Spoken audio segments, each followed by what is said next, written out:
Wisata nggak cuma ke pantai, gunung, sampai ke luar negeri. Sambil strolling around the city, kita bisa juga berwisata religi. Selamat datang kembali di YouTube Adi Sobat. Di video kali ini, Adi mau ajak kamu berwisata religi ke masjid-masjid populer yang Adi bangun di Indonesia. Catat rekomendasinya buat jadi wishlist kamu, ajak keluarga berwisata rohani. Sebelum lanjut nonton, klik lonceng dulu ya agar tidak ketinggalan informasi seru lainnya. Sobat Adi, kita mulai dari sisi barat Indonesia yuk. Di kota Batam, Kepulauan Riau, ada masjid dengan arsitektur megah yang menjadi ikon dari kota berjulukan Bandar Dunia Madani. Masjid Sultan Mahmud Riyad Shah, salah satu karya Adi yang fenomenal dan cocok banget buat jadi destinasi wisata rohani kamu. Di masjid ini, kamu bisa merasakan sensasi berteduh di bawah payung membran ala Masjid Nabawi, namun dengan ukuran yang lebih besar, yaitu selebar 25 meter. Selain itu, terdapat pula menara pandang setinggi 99 meter yang menampilkan panorama Singapura dari puncaknya.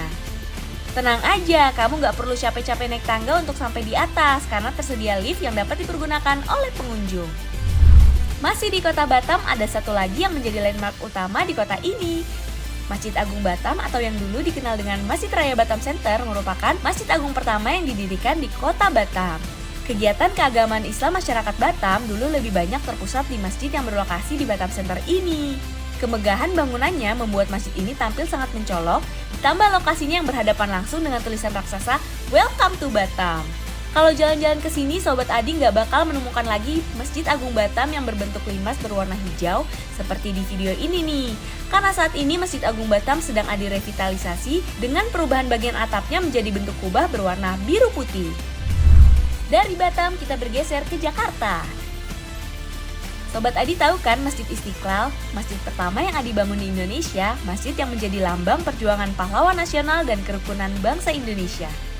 Masjid Nasional Republik Indonesia ini merupakan cagar budaya yang pembangunannya diprakarsai langsung oleh Presiden Soekarno.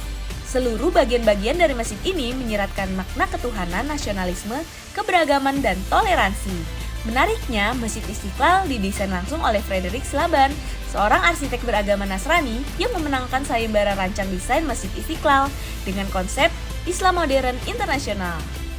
Meskipun saat ini Masjid Istiqlal telah direvitalisasi, namun tidak mengubah wujud aslinya, sobat. Lanjut ke Jawa Barat, ada Masjid Al-Jabar. Masjid yang viral karena keindahan arsitekturnya ini menjadi istimewa karena dirancang khusus oleh gubernurnya, Ridwan Kamil. Masjid Al-Jabar memiliki rupa menyerupai setengah bola raksasa yang terapung di atas air. Masjid ini bisa dibilang support lokal komunitas banget nih sobat, karena ratusan pengrajin lokal dilibatkan dalam pembangunannya, sehingga memberikan dampak ekonomi bagi masyarakat sekitar. Area sholat masjid milik warga Jabar ini dikelilingi dengan 27 relung yang mempresentasikan jumlah kota dan kabupaten di Jawa Barat. Tiap relung terdapat motif batik yang mewakili setiap daerahnya. Masjid Al-Jabar cocok banget nih buat jadi pilihan wisata rohani kamu, sebab selain tempat ibadah, terdapat pula fasilitas edukasi seperti Museum Asmaul Husna, Museum Sejarah Islam Indonesia, dan Museum Sejarah Islam Jawa Barat. Lanjut terbang ke Penajam Pasir Utara, Kalimantan Timur dulu yuk sobat, jalan-jalan online sembari menelisik pembangunan Ibu Kota Nusantara Indonesia. Nah sobat, di wilayah terencana ini Adi juga akan membangun 3 masjid loh sobat. Pertama, Masjid Negara IKN. Masjid ini dibangun di antara keindahan air dengan konsep desain yang mempresentasikan kemajemukan Indonesia.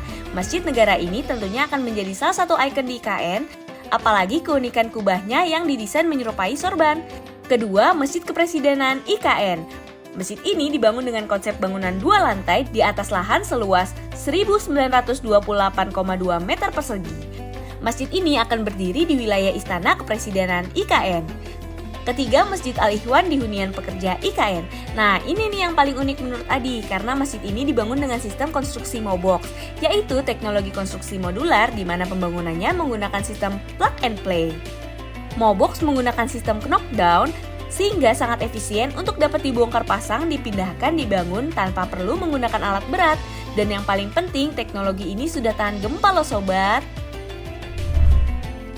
Dari Kalimantan tiba-tiba udah di Sulawesi Selatan aja nih sobat. Makassar juga punya loh masjid populer yang menjadi pusat peradaban dan pengkajian Islam di Sulawesi Selatan, yaitu Masjid Al-Markas Al-Islami Makassar.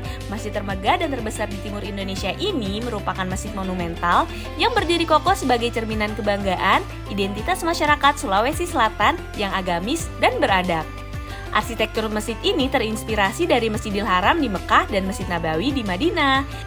Dengan mempertahankan arsitektur khas Sulawesi Selatan yang terlihat dari bentuk atap yang kuncup bersegi 4 nih sobat. Dan gak kalah penting, masjid ini ada yang bangun juga loh.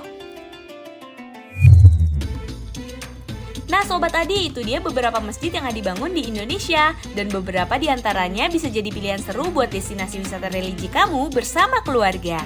Kira-kira dari masjid-masjid yang Adi sebutin barusan, masjid mana ya yang bakal kamu kunjungi? Komen di kolom komentar ya.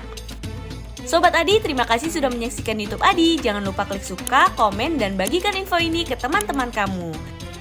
Sampai jumpa di YouTube Adi selanjutnya ya.